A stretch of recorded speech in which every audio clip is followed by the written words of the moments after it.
I want to preface this by saying that he was the heart and soul of the Canadian publishing industry. He launched or furthered the careers of many of our most iconic authors of the 20th century, a lot of names that we associate with Canadian literature. Leonard Cohen, Margaret Atwood, Pierre Berton, huge names. To describe Jack McClelland as a larger-than-life figure is something of an understatement. I'm Myron Gruber. I'm Archives and Rare Books librarian here at McMaster University, and I'm here to talk to you about the life and times of Jack McClelland, probably the most famous publisher in Canadian history. He was born in 1922. He was born John Gordon McClelland, but he went by Jack most of his life. So he spends his early years comparatively happily. He goes to University of Toronto. He goes to St. Andrew's College, big into hockey. He was captain in 1939. He played football as well. He enlisted in the Navy in 1941 out of a sense of what he described as a sense of adventure. And like many Canadian servicemen, he actually later described the war as the best years of his life. He had lived every day as if he was fully alive, served in a minesweeper, served in a variety of engineering roles in the Navy. So he serves in the Navy, serves out the duration of the Second World War, comes home in 1945, and that's when his publishing career really starts off at McClelland & Stewart in 1946, just after the expiration of a long-standing rule that the company had. No child of a senior executive partner in the company could rise to a leadership position. As soon as the rule expires, Jack McClelland starts out at the company, and he's there for most of the rest of his career. By this point, McClelland & Stewart has already weathered a number of financial crises. Keeping the press above water financially is kind of the major quest of Jack's life. He's not always great at it. He's not always terrible at it. His real gift is for publicity. So he comes into a publishing house that's already kind of struggling a little bit. And he's like, all right, we need to shake this company up. What are we gonna do? Now I mentioned the guy's got a real gift for PR. He's got a gift for promotion. He's got a very outgoing personality. So he's doing two things. One, he's making friends with all of his authors, and he's partying all over the place, very visibly with these people. He's got a raucous, kind of liquor-fueled lifestyle. He's partying with Farley Mowat.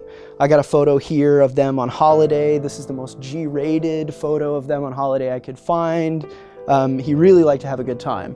And the other side of his kind of publicity push that he's really famous for are these outrageous publicity stunts. And this is really what makes him kind of like an endearing and enduring figure in Canadian literature.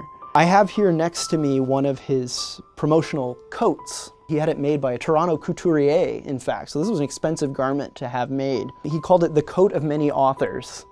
So it has the covers and bylines of a lot of the press's most famous titles. And so we can see here Margaret Lawrence's name, we can see Matt Cohen's name, Earl Birney, Franklin Russell. Here's Leonard Cohen's Beautiful Losers, and that's just one sleeve. So he's going around visibly showing people, look, my firm has published some really amazing stuff. You should give us some money.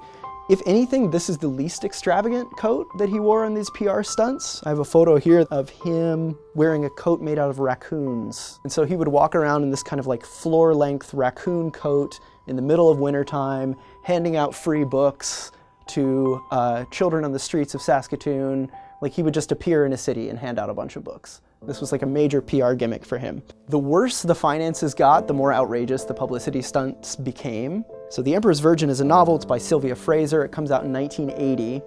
So he's like, how am I going to promote this?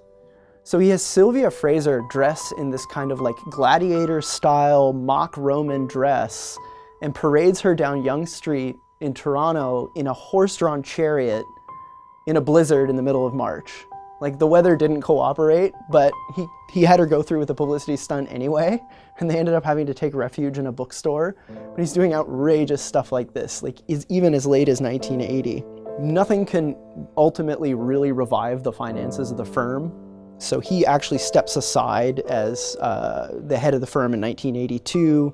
He stays for a few more years and leaves permanently in 1987 and goes and founds his own author representation agency. He kind of goes over to the other side and becomes an author's agent from being a publisher. So he's kind of flipped the coin at that point. But really, the story of his professional life is the story of the press that bears his name. This is a phenomenally rich archive. He was a very funny person. Even read just as a body of humorous letters, it's enough to keep you in stitches for a long time. But more importantly, it really tells the story of the formation of Canadian literature in the 20th century. The correspondence in this archive traces pretty much the whole course of the development of Canadian lit, from the 40s all the way through the 1980s. And in that regard, this archive is an unparalleled resource. A lot of people come in to use this material, and we're very proud that its home is here at McMaster.